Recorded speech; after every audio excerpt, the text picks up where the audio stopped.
I have the fortune to stand between the coffee break and many other interesting talks. So we're just going to go right into this. I'm standing up here to talk about refactoring applications for dynamic secrets. We're talking about applications today. Wow. That's tough. It's a tough space. And the reason why this all came about in the first place was that someone asked me, hey, Rosemary, you do a lot of infrastructure stuff. Can you pair with some developers on how to use a secrets manager? I was like, oh, sure, this is great. So I went and I was pairing with them. I'm an OK developer. And by OK, I mean, I got through the hello world, and I can run stuff, and I can build some stuff. But by no means am I familiar with object-oriented patterns and all these different things that they were citing to me. And I learned a lot in that experience because they asked me a bunch of questions that I didn't really have good answers to as someone who built the secrets management platform and was telling someone to consume it. So this became a classic case of, OK, I need to help enable my developers and build a better developer experience. Over time, I realized this is not just my problem. This is a lot of our problems. What we do is we build a system, and then we expect someone to use it, but we don't actually think about how they're going to use it and how they're understanding it. So today, what I'm going to do is if you are someone who builds platforms for developers, hopefully this will give you some insight into how to speak to a development team and what questions they might be asking. If you're a development team that's like, hey, I need to be using a secrets manager, this is also for you. It's an idea of how you can use your applications and do it correctly with a secrets manager, not just expect to retrieve the secret on demand.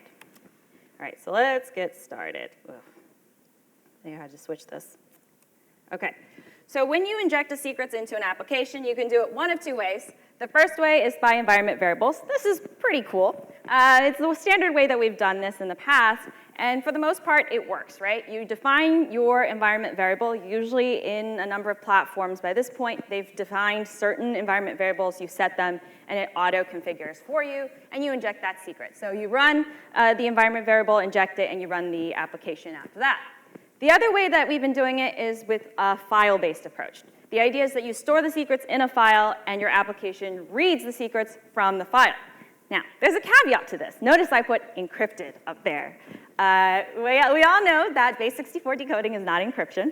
I have the misfortune of putting that command up there. But in most platforms now, specifically in Kubernetes, the secrets are injected into an object, right, an API object, and then written to a file as part of some abstraction.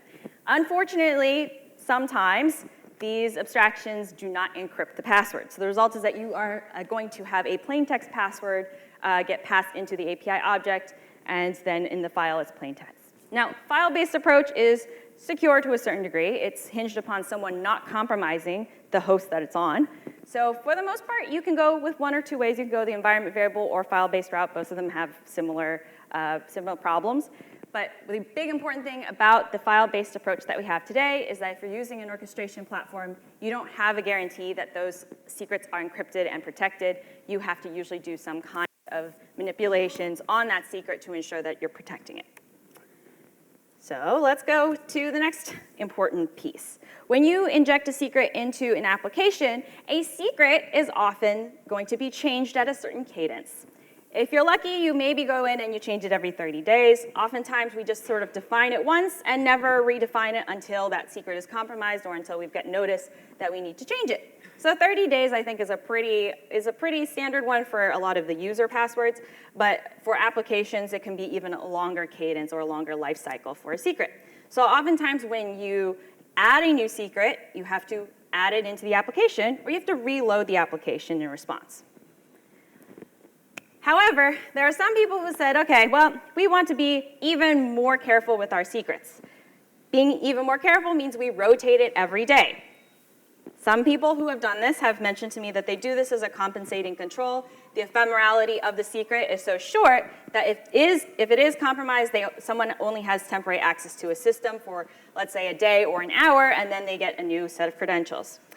So in this situation, your cadence is going to be every day I'm going to go in, change the secret, and now I have to reload my application every day. This can take a lot of effort. However, you're more likely to experience this scenario, where you have one secret and you're passing it to a lot of different application instances. I think this is probably the more common use case that you see with secrets and sort of the more problematic use case, right? Because What happens if you have a secret that's compromised across 100 different kinds of applications in different places?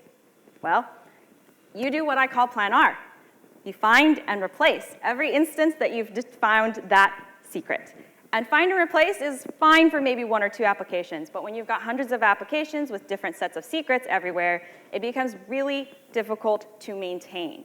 So the overall scalability and maintainability of this approach starts to break down. And that's where we have to think about automatic reload. So today, what I'm going to talk about is a little bit of a dive into automatic reload of applications in response to configuration changes. You might already do automatic reload in your applications in response to configuration changes in general. We're going to focus in and scope it just to secrets in this situation. So there's a couple ways that you can do an automatic reload. First is a controller-based approach, second is SDK, third is agent, and then there's agent and reload. So we'll go through each of these. If you are using an orchestration platform like Kubernetes, you can use a controller.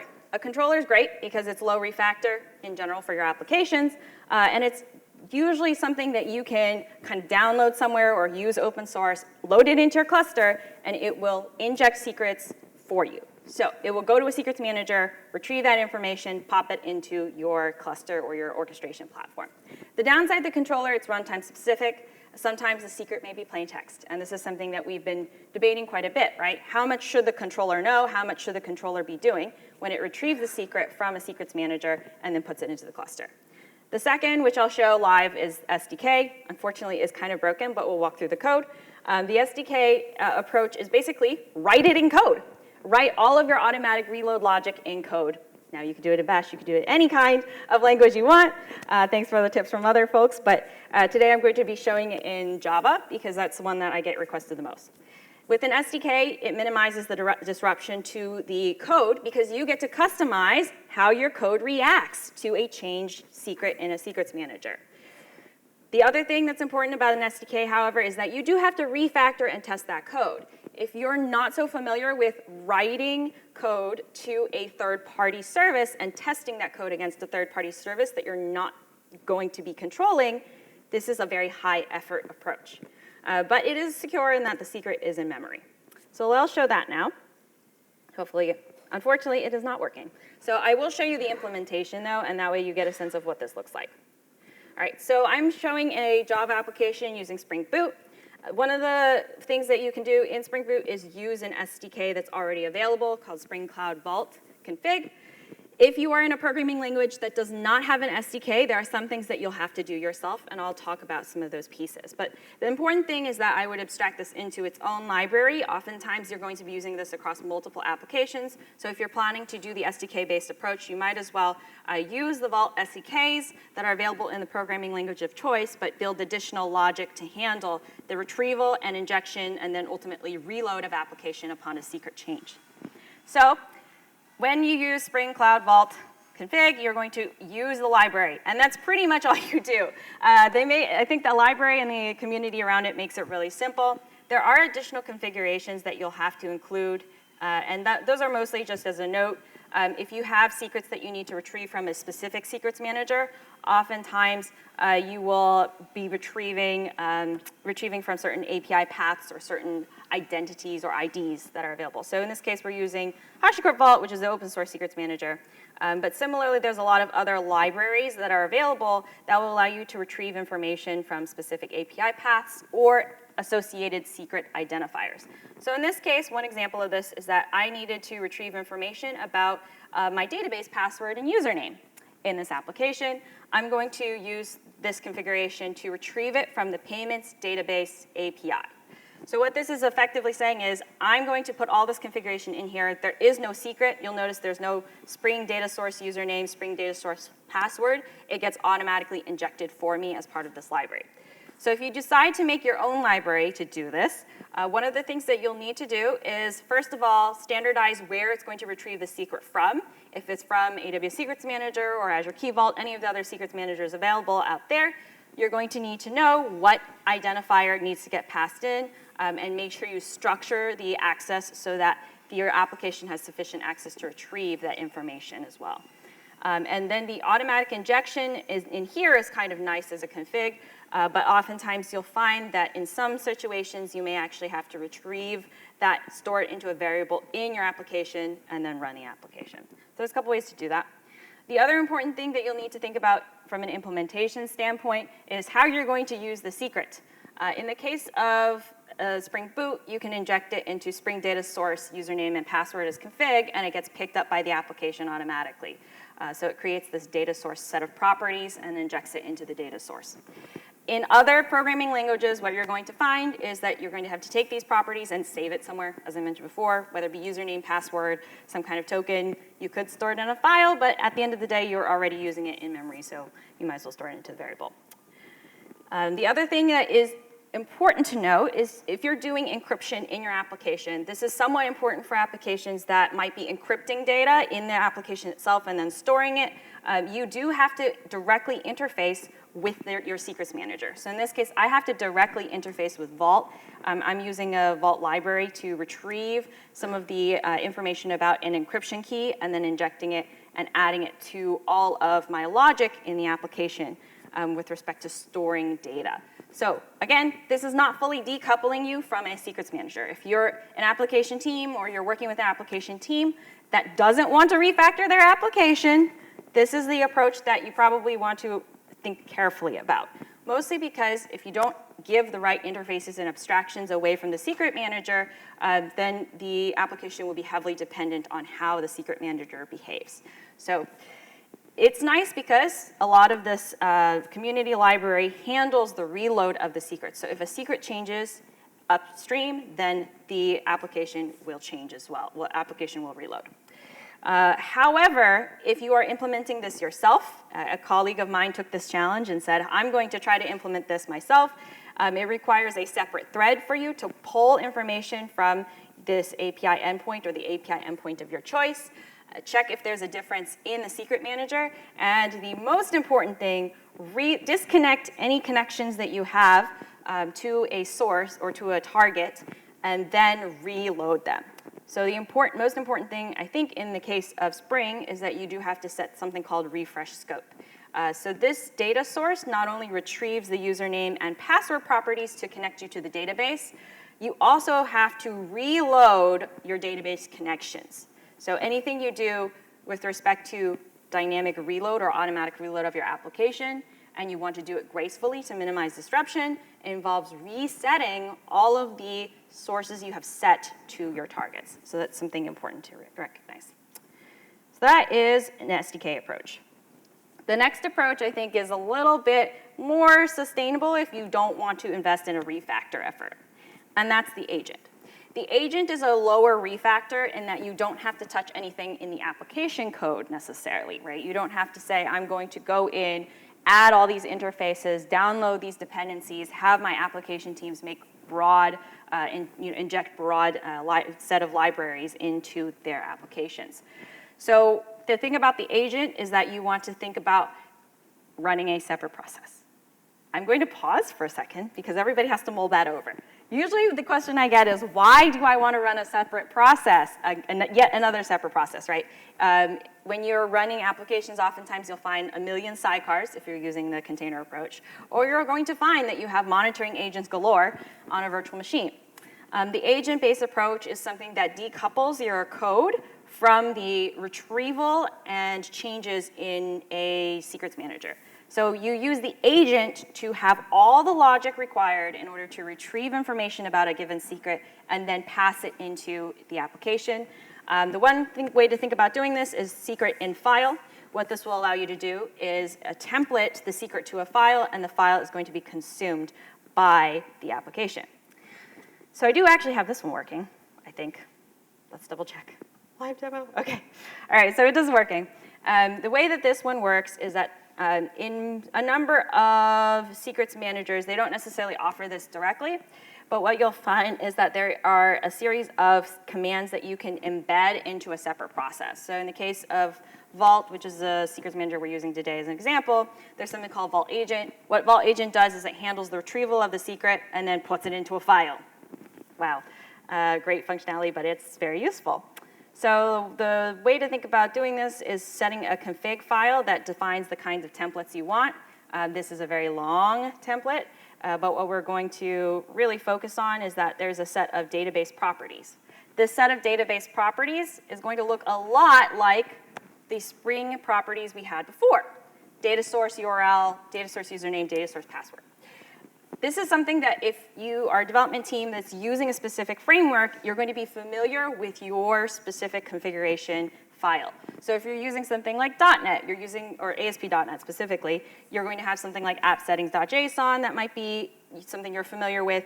You might have a number of other configuration files that you've already set together and your application is reading from. You can just follow that approach, right? You use the configuration file that you already have. The big difference is you template out the secret. So in this case, I'm templating out a database username and a database password.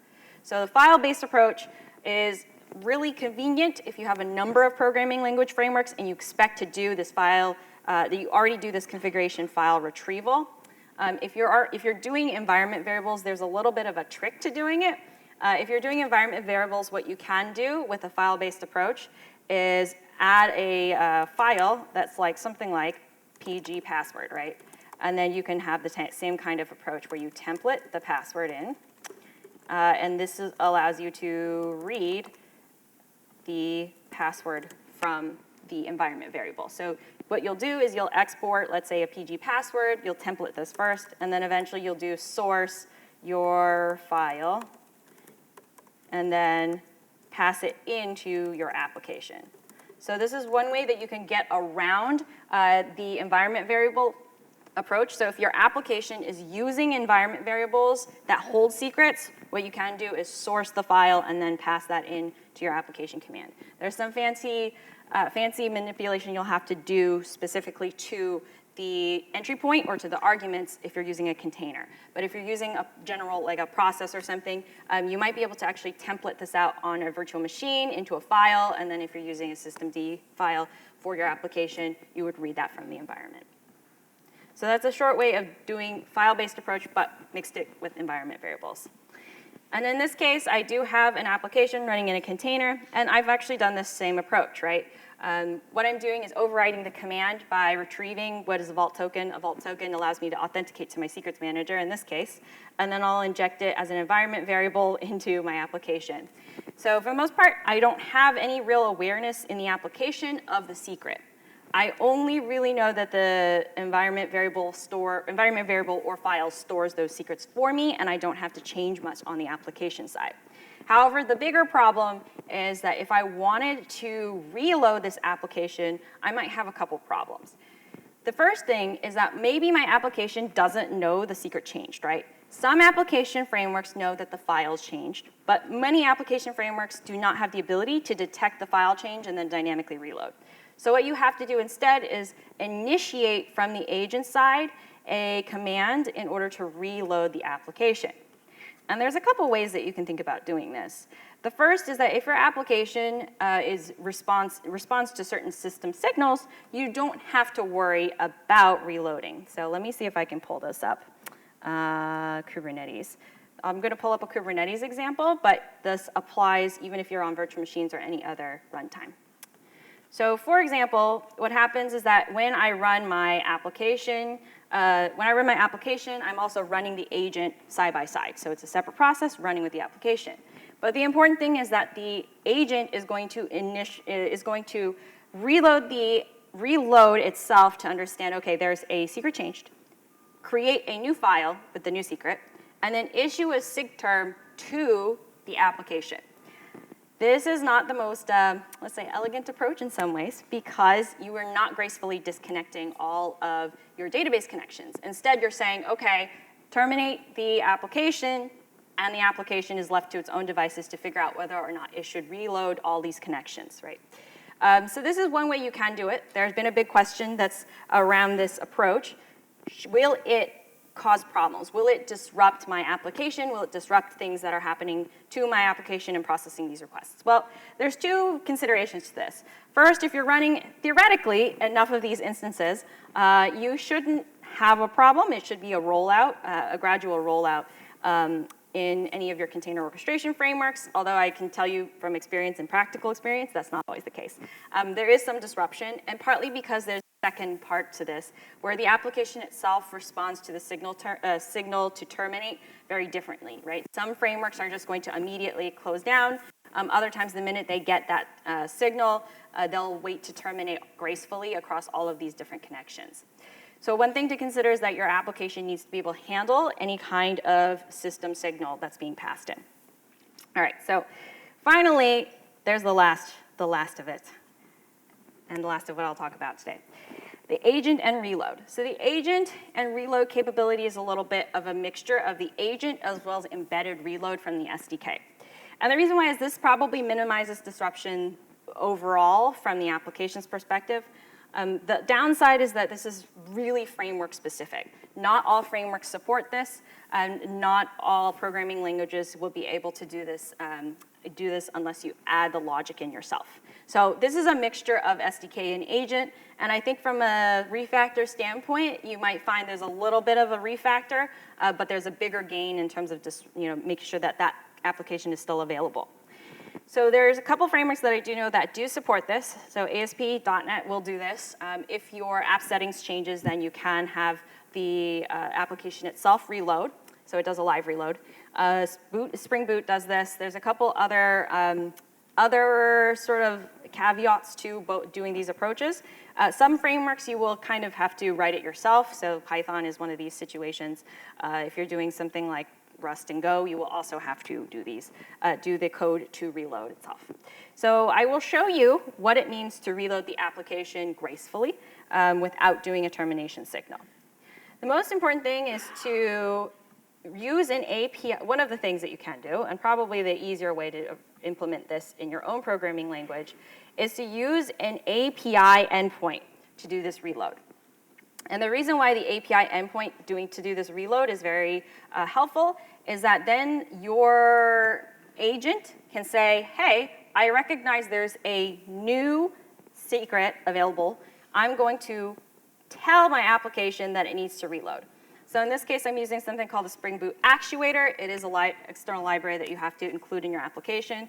The Spring Boot Actuator has a refresh endpoint. So what you'll do is you'll retrieve the new secret using the agent. The agent will then pass a command, an API command, to the application and say, hey, you should refresh.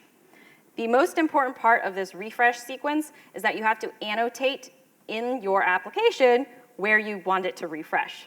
So when I mentioned the refresh scopes before, the refresh scopes are a very important part of this process. Without it, you will not be able to reload the objects related to connecting to the database dynamically.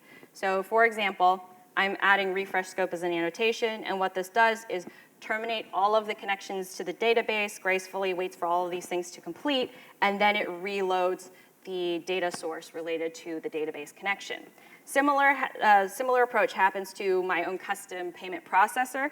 So in this case, I've written my own library to connect to a payment processor, and the payment processor I've annotated with a refresh command, and this ensures that when I recognize that a secret or a configuration has been changed, then the application itself knows which objects to reload.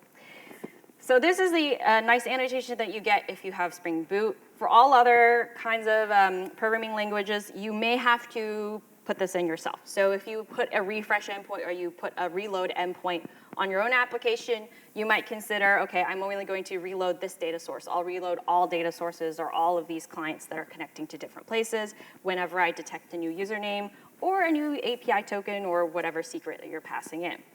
And I think this pattern is a little bit less disruptive because you're only selecting the specific connections that you're going to be reloading.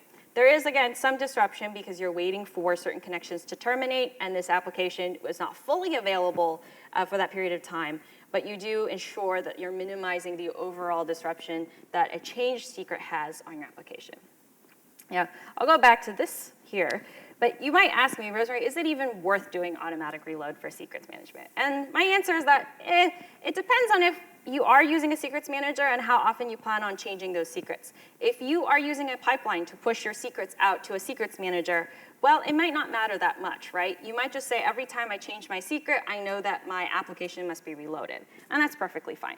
But if you have a very dynamic environment with a lot of different secrets across many different places, the best thing that you can think about is doing this automatic reload sequence. Even if you don't plan on changing your database password or your API token that frequently, you also don't want to be the person who forgot to reload the application after you've made that change. And it's often the case that we have this problem, let's say, with certificates, right? Certificates take a long time to expire, and then you don't realize they've expired until they've reached the end of their life cycle. And then that causes a lot of disruption into your system. So one of the things that you might consider is doing automatic reload for your application, just so that you can handle any kind of ephemeral secrets that are coming in and out of your environment.